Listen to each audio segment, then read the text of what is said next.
Before we begin, I want you to remember the last time someone tried to embarrass you in front of other people. The heat in your face, the tightness in your chest, the way the room suddenly felt smaller. That wasn't just emotion. That was a social execution. And if you reacted the wrong way, you volunteered for it. Shame is not just an insult. It's an attempt to erase your status in real time. When someone calls you out, mocks you, questions you publicly, they are not correcting you. They are trying to shrink you. They are trying to lower you in the invisible hierarchy that every room operates on. And the brutal truth is this: the second you rush to defend yourself, you confirm their authority over you. You've felt it. That instinct to explain, to say, "No, that's not what I meant," to laugh it off, to apologize, to fight back. Your biology pushes you to react, but reacting is submission disguised as courage. The moment you start proving you're not what they said, you've stepped inside their frame. You are now playing their game, on their stage, to their audience. And today, we're going to end that.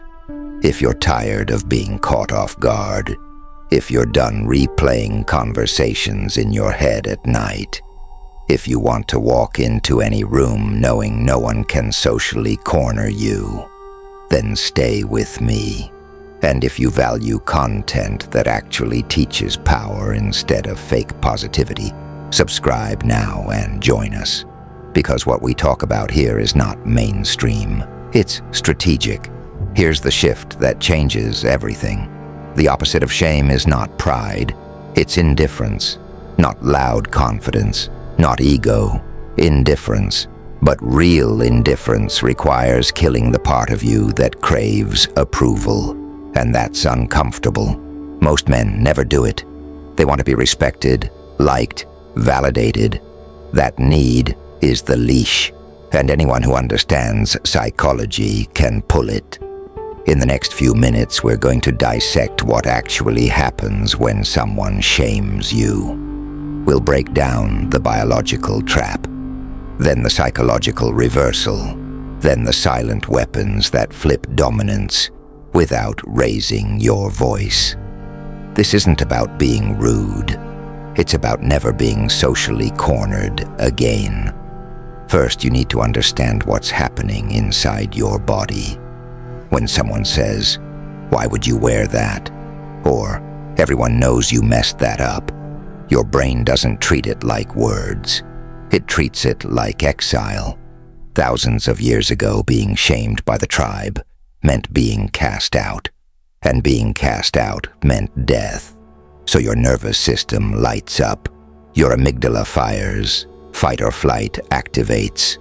That's why your voice shakes. That's why your heart races. That's why you feel small. The attacker knows this, maybe not consciously, but instinctively. They are counting on your reaction. Anger, nervous laughter, defensive explanations. They throw the stone and wait for the splash. The splash proves they hit you. But here's what most people never realize. Shame is projection. Secure people do not publicly humiliate others. Calm, powerful individuals don't need an audience to feel tall. The only people who try to shrink you are the ones who feel threatened by your presence, or bored, or insecure, or desperate for validation themselves. When someone shames you, they are revealing more about their hierarchy anxiety than your worth. Read that again internally. Their attack is confession. The moment you truly understand that, something shifts. The heat fades. You stop absorbing the insult as truth. You start observing it as data. And the observer is always in control. Most men in that moment become emotional participants. The strategist becomes still. Stillness is terrifying to someone expecting reaction.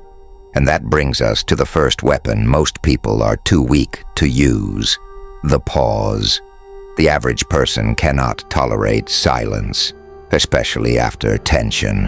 When an insult lands, there's a gap, and humans are wired to fill gaps.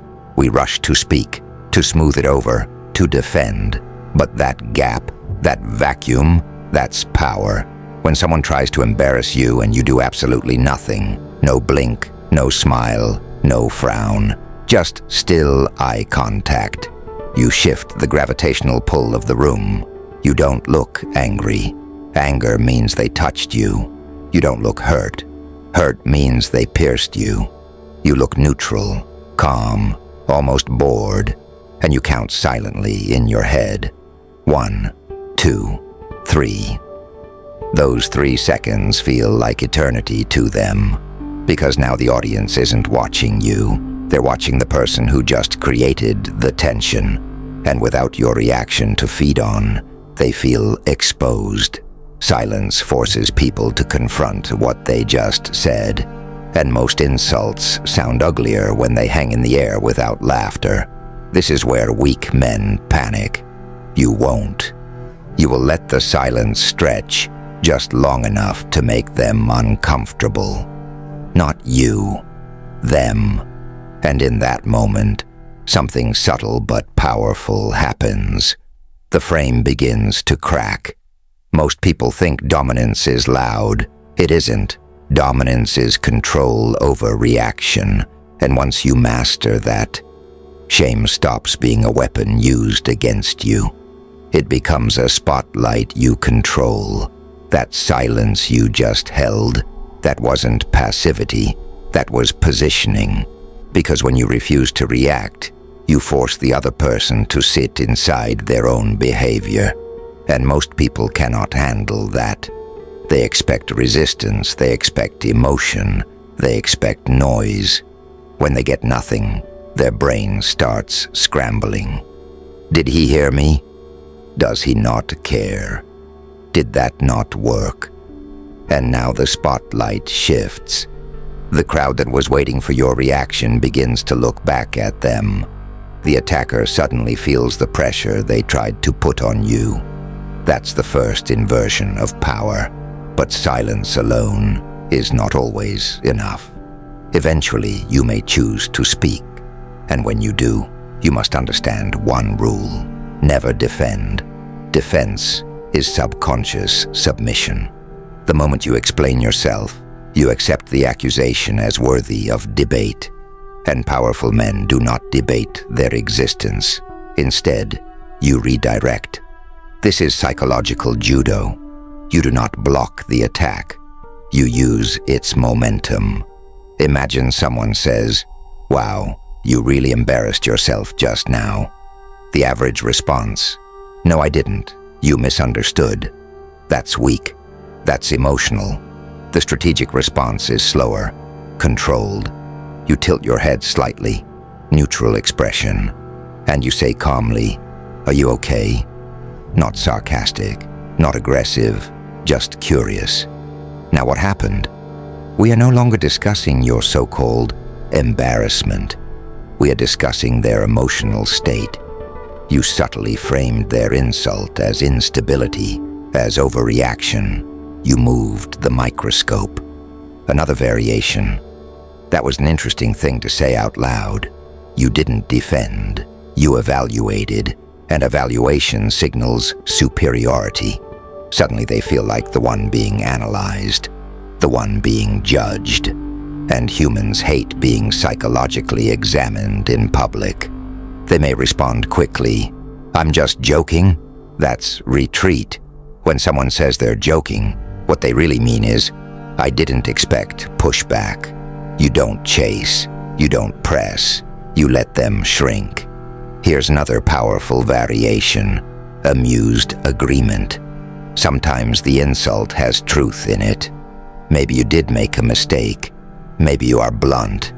Maybe you are different. They're counting on your shame.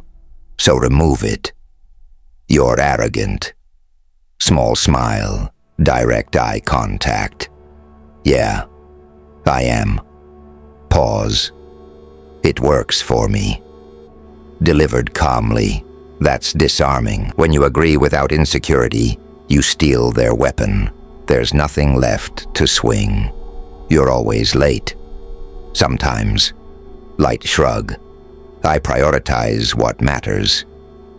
Now insult collapses because you did not resist it. You absorbed it and redefined it. Most people crumble because they are trying to maintain a perfect image. That's fragile. The strongest frame is the one that doesn't need polishing. When you show that you are not ashamed of yourself, flaws included, people stop trying to use those flaws against you. Because shame only works when you secretly agree with it. If you internally fear being seen as weak, then weak will hurt. If you have already confronted your weaknesses and accepted them, the word has no sting. And this is where deeper power begins. You are not reacting. You are observing. You are not defending. You are redirecting. And now we elevate it further. Understand something critical. Shame is theater. It is a performance designed for witnesses. The attacker does not truly care about you. They care about how they look in front of others. They want laughter. They want agreement. They want to climb the invisible ladder. So stop focusing on them. Focus on the room, because the real battlefield is not between you and the attacker. It's between perceptions. When you remain composed while someone tries to belittle you, the crowd subconsciously recalculates hierarchy. Humans are wired to gravitate toward emotional stability. Calm under pressure signals leadership. Emotional volatility signals insecurity. So while they are escalating energy, you are lowering yours. Slow movements, slower breathing, deeper tone. The less you try, the more powerful you appear. There is also a subtle tactic almost no one talks about. After an insult, instead of staring immediately at the attacker, briefly glance at someone else nearby, just for a second. Make eye contact with a third party, very subtle, slight eyebrow raise, almost imperceptible. That glance says, "Are you hearing this?" It bonds you with the audience without saying a word. It quietly isolates the attacker. Now they are not the dominant performer. They are the one trying too hard. And trying too hard is social death. But caution, this must be subtle. If you overdo it, you look petty. This is surgical, not dramatic. Every movement should be deliberate, every pause intentional, because power is not loud, it is controlled, and control is rare. Now here's where it gets darker. Some individuals thrive on negative attention. They enjoy back and forth tension. They feed on reaction. For them, even psychological judo is entertainment. These are energy vampires, and they require something stronger, something colder. But before we go there, understand this.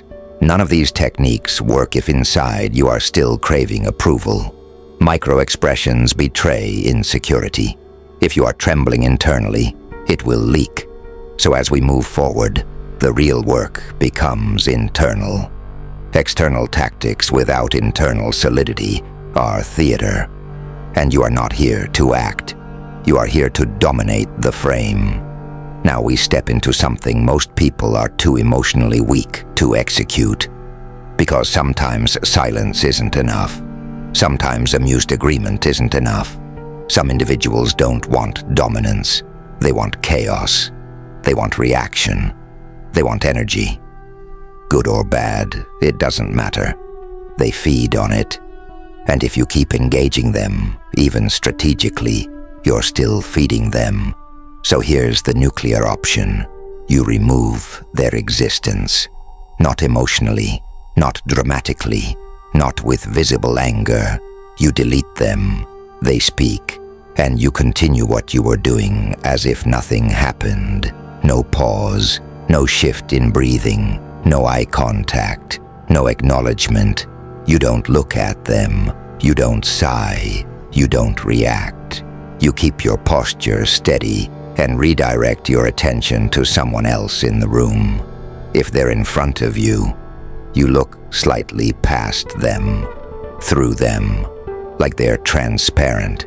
This is not the silent treatment. The silent treatment says, "You hurt me, so I'm withholding." That's emotional. This is something colder. This says, "You are not significant enough to register in my awareness." And biologically, this triggers something deep.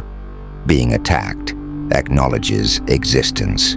Being ignored denies it. To the human nervous system, social invisibility feels like exile, and exile still carries ancient survival coding.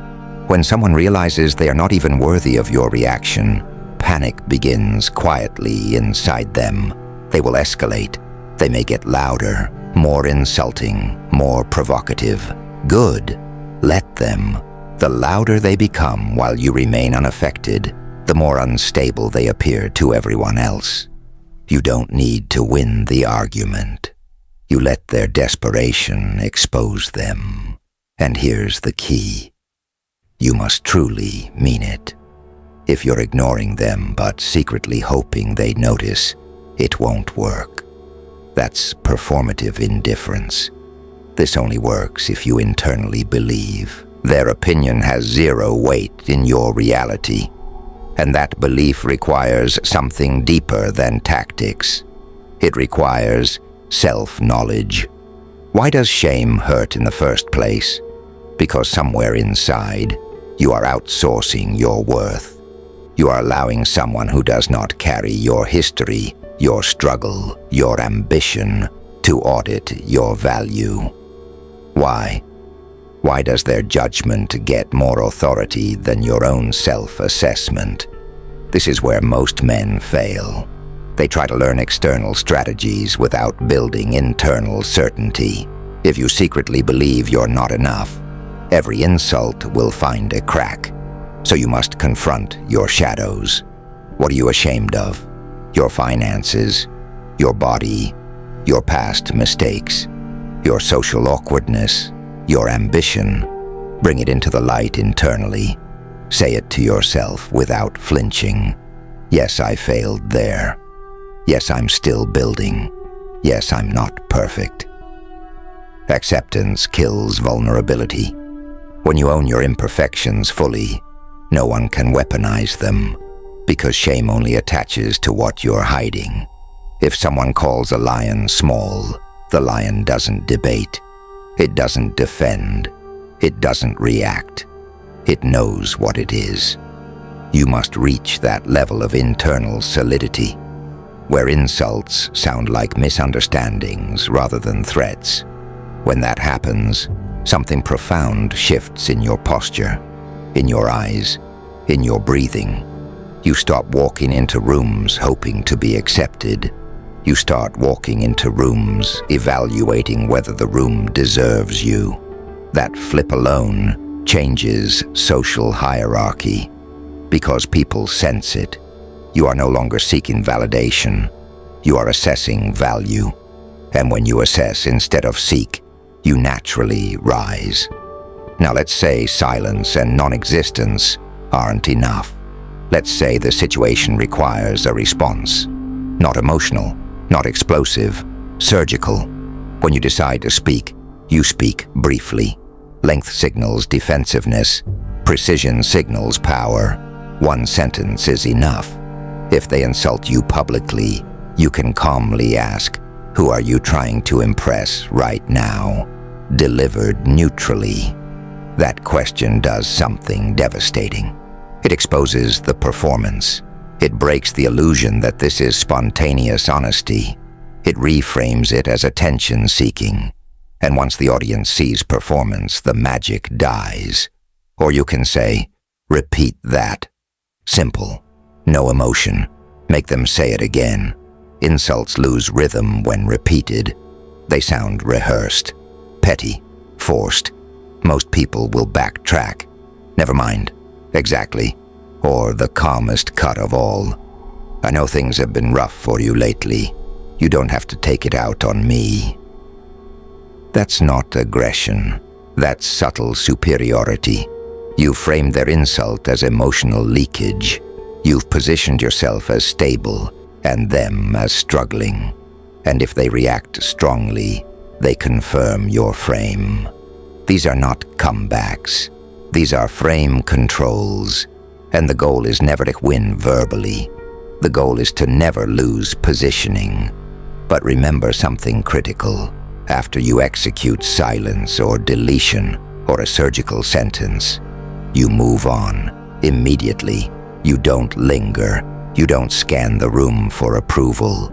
You don't smirk for validation. You withdraw attention. Attention's currency. And when you remove it, you remove oxygen. Nothing frustrates an insecure attacker more than being forgettable. When you act like the interaction already expired, you communicate that it was beneath you.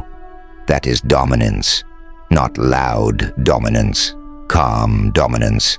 Now we go even deeper, because all of this exists within a larger reality. We live in a culture obsessed with exposure. Social media, comment sections, digital arenas where everyone critiques everyone. Public shaming has become entertainment. And if you don't have psychological armor, you will shrink yourself to avoid risk. You'll speak softer, aim lower, stay safe, blend in. That's death of identity, and we're not here for that. Now understand this clearly. Everything we've covered so far is defense. It's protection. It's how you stop others from lowering your status. But protection alone is not power. Protection keeps you standing. Influence makes others move.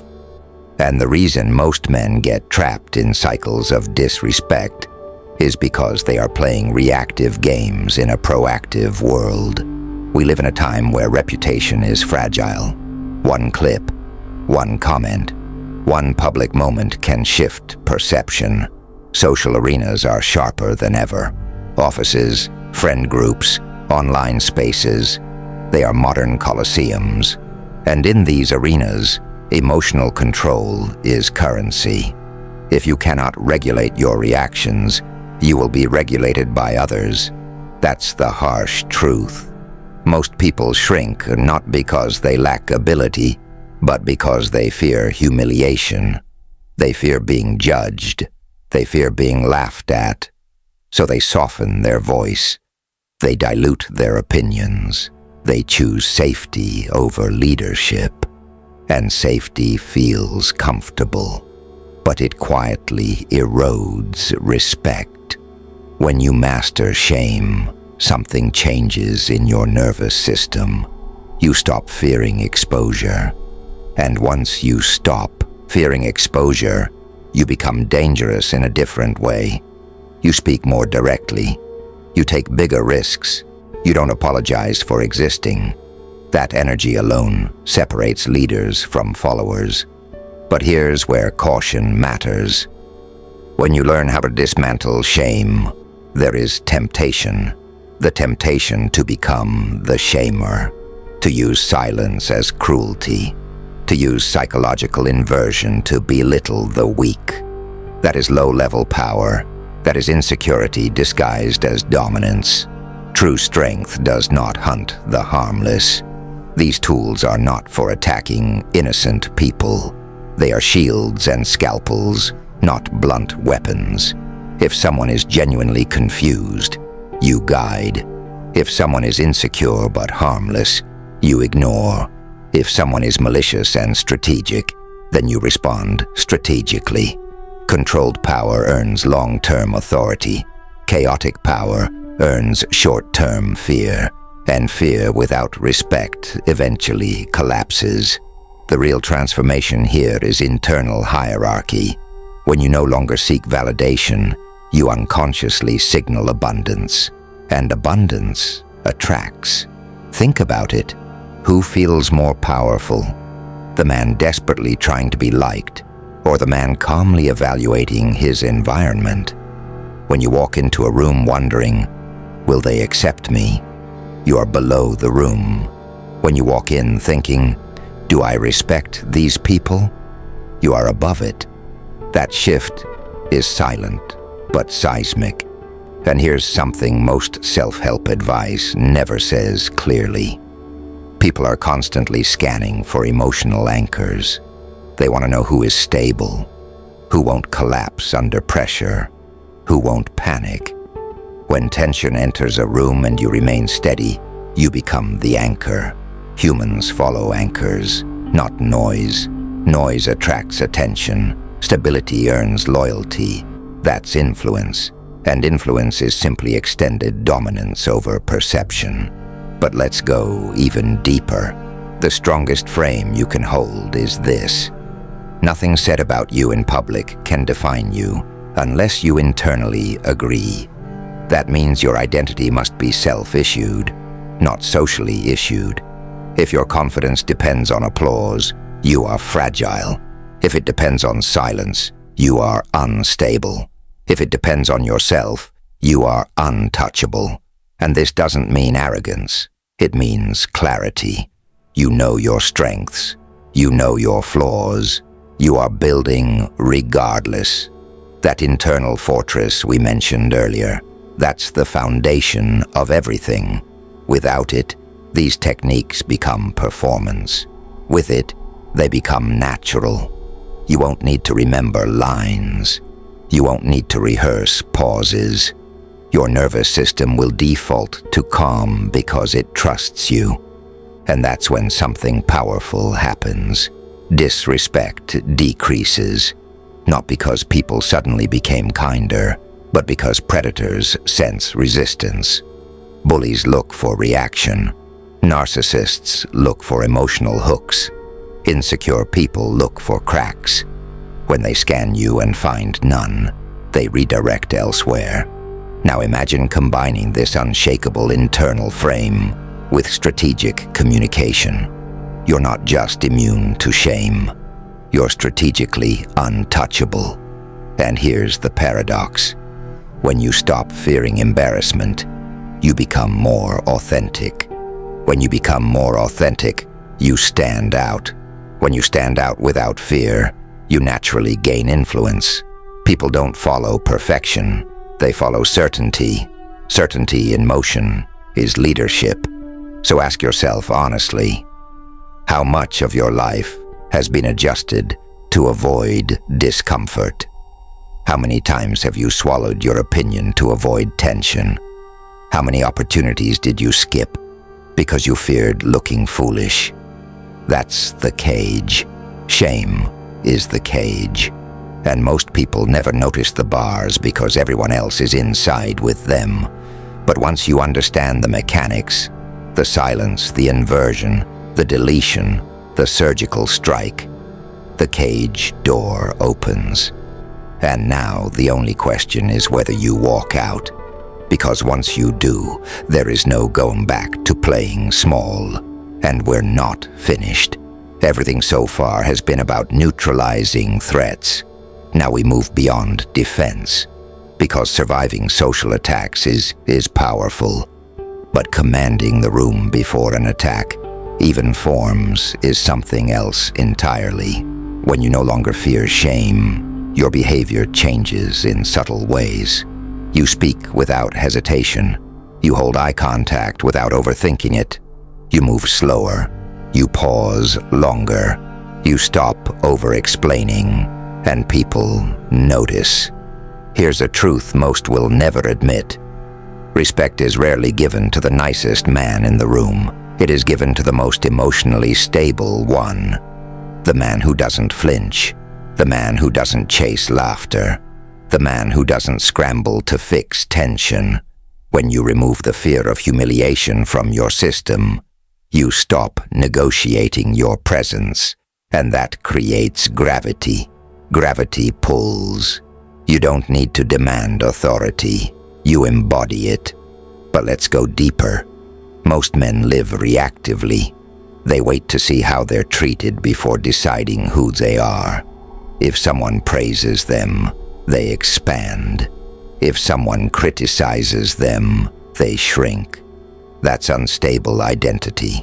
Powerful men decide who they are before entering the room. They don't ask, "How should I act here?" They decide, "This is who I am. Adjust accordingly." And that internal decision eliminates social anxiety at its root, because anxiety is uncertainty about position. Certainty removes it. Now understand something critical. When you master shame resistance, you unlock something dangerous. Freedom. Freedom to disagree openly. Freedom to be misunderstood. Freedom to take social risks. Freedom to lead. Most people are terrified of being judged, so they dilute their thoughts into socially acceptable versions. They become gray, blendable, replaceable. But when you are no longer afraid of being shamed, you speak directly, not rudely, not aggressively, clearly. Clarity intimidates insecure people because clarity forces comparison, and comparison exposes gaps. This is why the calm man in the room often receives subtle resistance. He reminds others of their own instability. Stay calm anyway. Now here's the final evolution. You don't just neutralize attackers. You create a field around yourself where attacks feel pointless. How? 3 things. First, controlled pacing, slow speech, intentional pauses. Quick speech signals nervousness. Calm pacing signals certainty. Second, selective attention. You don't laugh at every joke. You don't respond to every comment. You decide what deserves energy. That selectiveness increases perceived value. Third, emotional neutrality. Not coldness, not arrogance, emotional steadiness. If praise doesn't make you euphoric and criticism doesn't make you defensive, people struggle to move you, and the person who cannot be moved becomes the reference point. Now let me say something important. Do not confuse indifference with emptiness. Indifference is strength when it's chosen.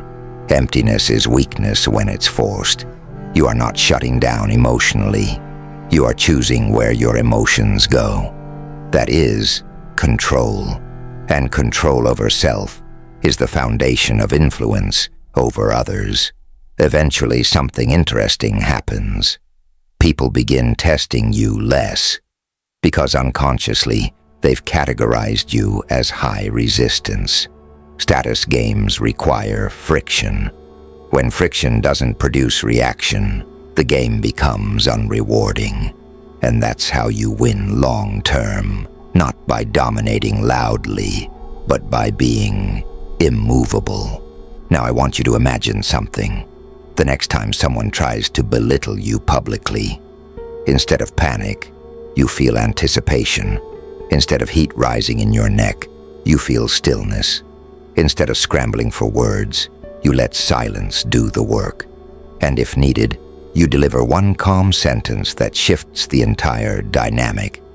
That is not fantasy, that is skill. But skill requires practice. You won't master this by watching once. You'll master it by remembering it in the moment tension appears. And most people won't. They'll nod at this video, feel empowered for 10 minutes, then revert back to emotional reflex tomorrow. Because weakness is comfortable, strength requires awareness.